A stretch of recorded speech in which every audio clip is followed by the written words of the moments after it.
Hi, this is Sophia, the Smartass Psychic, and yesterday I just got back from Denver, and the reason I took so long is because I messed up. In the first place, I was determined to get to Denver no matter what, but some things happened there that just had me standing on my head, okay? I mean, I ended up, well, okay, let's start at the beginning. I was determined to get to Denver no matter what. this there was an event there that I had to go to, and there was no way I was going to miss it, right? I wanted to meet these people that I've been seeing online, that I've been hearing on the phone, and this company has me flipping out because they're so real, they're so honest, and I feel like I'm home whenever I'm talking to them, or on the phone with them, or watching them in their videos and stuff. And all the people in this company are really helpful and helping each other. And I wanted to meet them. I wanted to see them in person and shake their hand and have pictures taken with them. And I had a few pictures taken with them, and I'll show you next time. But I was determined to get to Denver no matter what. And I should know from my past experience that when I do that, that funny things happen. Things get really funky, okay? And this time was no exception. Well, I didn't have a whole lot of money, and I thought, well, I'll save money by not getting a hotel. And you know what that means. It means staying in your car. Now, that's not fun, but I thought, well, I'll put up with it. You know, I've had to do it before. It wasn't fun, and I didn't like it, and I swore I'd never do it again. But here I was trying to go, um, with almost zero money in the bank. So I took out as much money as I could, and I got there okay. But the gas money, the amount of gas I had to buy was a lot more than I thought I would have to buy. I consulted with someone who had snow tires, so I thought maybe I would do better because I had a smaller car, and I didn't have snow tires in my car. I had regular tires. And it's a small car, it's very fuel efficient. And I thought, okay, I'm going to do this anyway. So I get there, and oh my God, I don't have enough money to get back. But I thought, well, see, I kind of planned this, but not really. It drives my sister crazy when I do stuff like this. I mean, it's just crazy shit.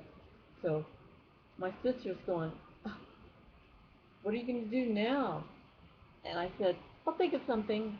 And inside I was going, oh my God. And so I went to the event, and it was a 3-day thing, and it was great. I felt so pumped up, so fired up, and I thought if I talked to the right people, maybe someone could help me. And I ended up not telling anybody what my situation was because it just didn't feel right. You know, I didn't want to look pathetic. I didn't want to look like a loser. I didn't want to look like I was looking for handouts or anything like that. It just didn't feel right. So I ended up not saying anything at all. So I was stuck.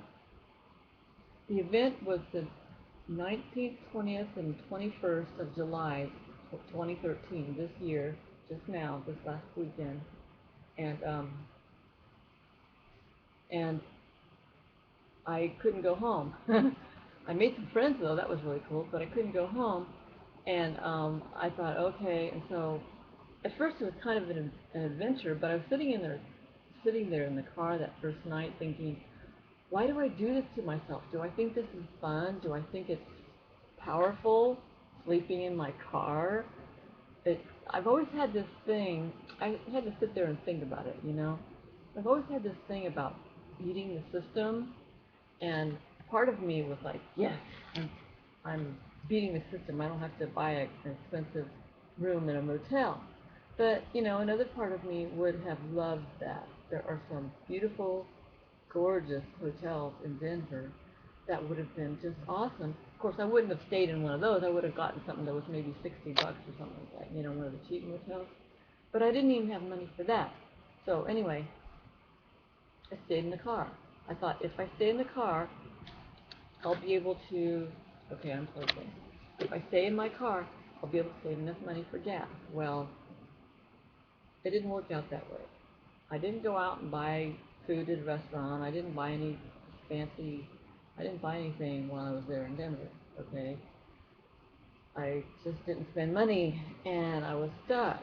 So my sister, bless her heart, she couldn't help me. But she said, well, what you need to do is make friends there.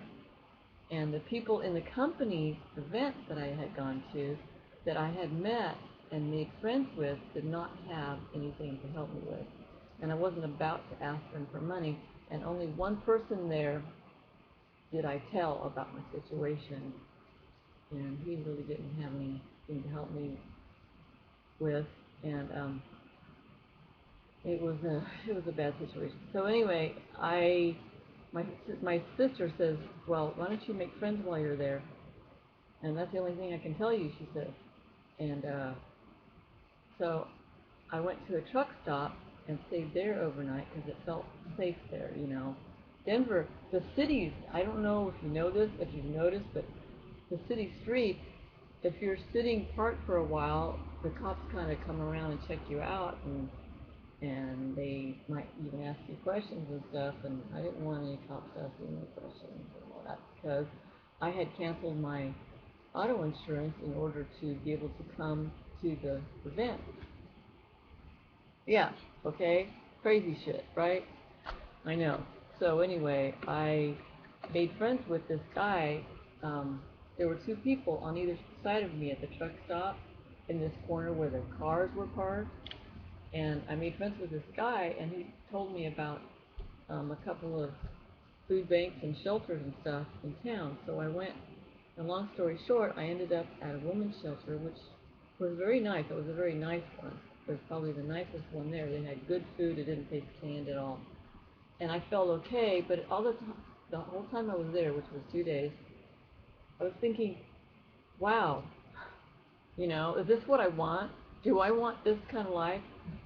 I talk about being a millionaire. I talk about being able to travel. I talk about being able to buy a nice car to replace that car I have out there. It's okay, but it needs some work. So what do you do when you get in a situation like this?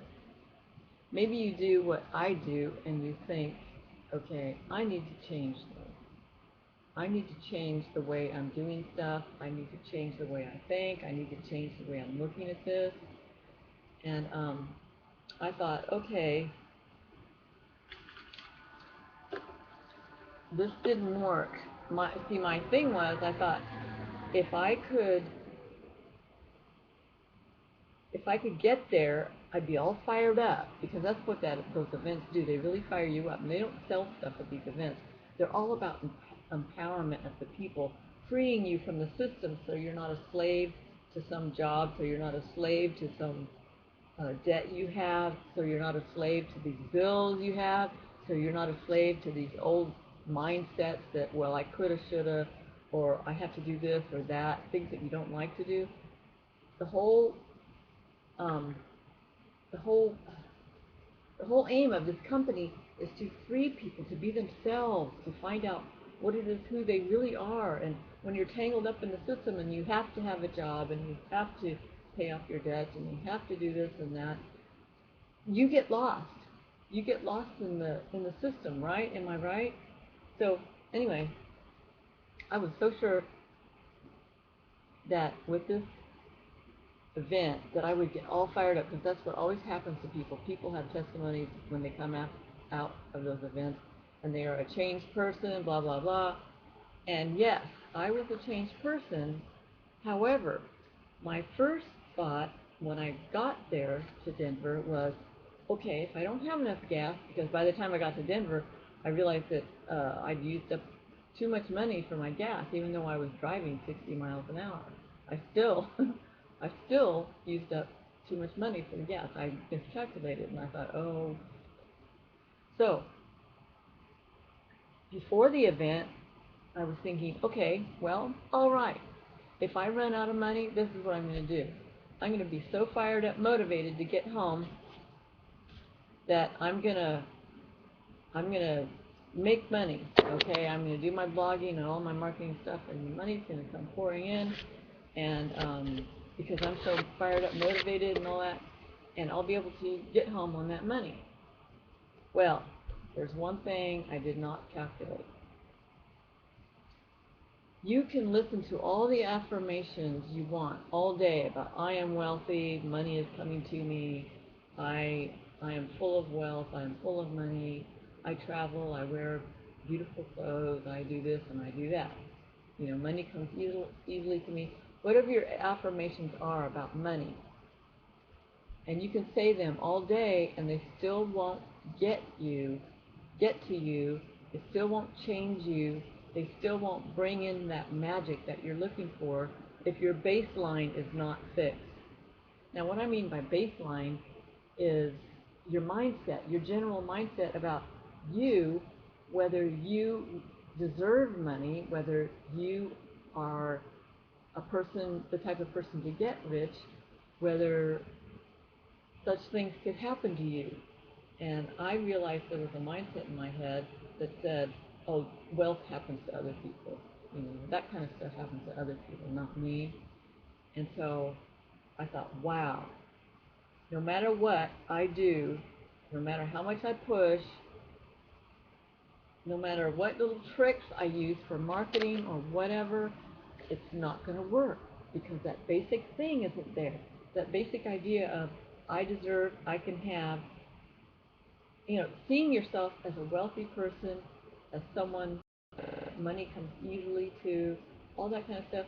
If you don't, I'm sorry, my nose itches today. If you don't, my hair's in my face, that's why.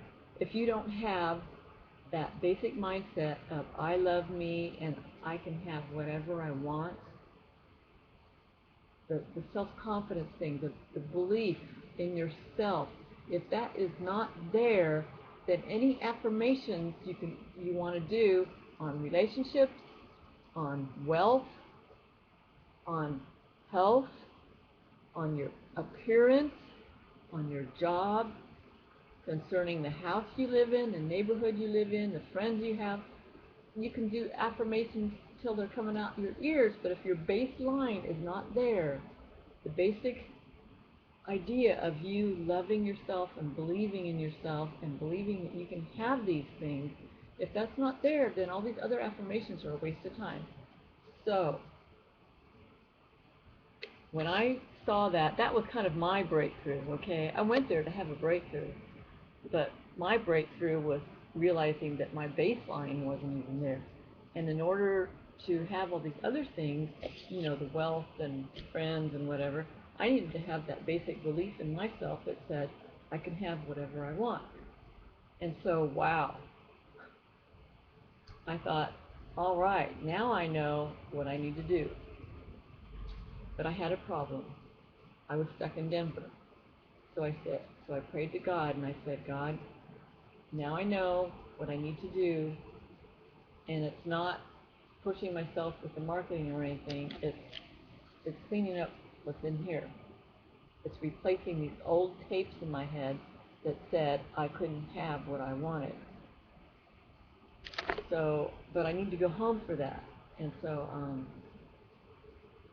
I got this idea in my head, and I know it was God, a little voice in my head said to imagine myself home, happy that I made it, and meanwhile enjoy Denver and the sunshine and the heat, because funny thing, the air conditioner went out in my car the week before the event. And the whole time I was there, I was sweating to death. It was just terrible. And that was part of my dilemma, too. So I spent the next few days being thankful that I had found a shelter, which meant I had a bed to sleep in, that I had good food to eat, because I had bought a loaf of bread and I was just eating bread. And I was starting to get a headache, and I was starting to feel loopy, and the heat, man, the heat eats up calories, let me tell you what. So I was really thankful to have food. I was thankful to have a shower. I was thankful to have a place to sleep, that was safe and all that kind of stuff. But at the same time, I had a fire in my belly. I had a fire in my belly that said, one way or the other, I am going to get home. And I came to a point, the third day out, where I was sweating, I was burning up, and I was looking for a job. I thought, I'm going to look for a job and make money. That's the long way around, right? But I was going to make money, and the shelter was set up to where if you needed an extended stay, you were fine. There wasn't this 2-month limit or whatever, like some shelters have. If you qualified, you could stay there indefinitely, actually. And it was a very good shelter, very safe and well run and clean. So here I am in the heat of the afternoon, looking for a job, running up this way, running that way, and my gas gauge is going down, and I have less than a quarter tank left. And so I count out all my quarters that I had saved for washing the car a couple of months ago, and I had taken them on the trip, and I took the quarters, and it was really embarrassing, but I put them on the counter and bought gas with $6 worth of quarters, so I had $6 worth of gas more. So you and I know that's about maybe 3 or 4 hours more driving, right, and putzing around town. And I could not find a job. Okay, it was bad, and I thought, okay, something's going on here, because before, when that happened, it meant that was a no-go. But I need to make this short. Okay, anyway, I couldn't find a job, and then I'm looking on my phone, and my sister had sent a message saying she had sent me $400. I started crying, and I was so glad. I couldn't stop crying. I was crying, and then I sent her a message, and I said thank you. And she sent the message yesterday, the day before, and I told her thank you. And I hadn't been able to get on my phone because my charger wasn't working. Sometimes it worked and sometimes it didn't. So I was using my phone very little, and that was another problem in looking for a job, right? So I'm looking for a job, and then I get this this message from my sister saying she sent me money, and I slept in the shelter one more time and went home. And I have decided that my deal is what I need to do if I want wealth, if I want more friends, all that stuff, that I am going to find something on YouTube, an uh, affirmation movie, one that makes me feel good. Now that's how I can tell if the affirmation movie is something that I need. It's how I feel. Even if I can't hear the words that are being spoken in the background, it's how I feel that tells me if it's a good one or not. Okay?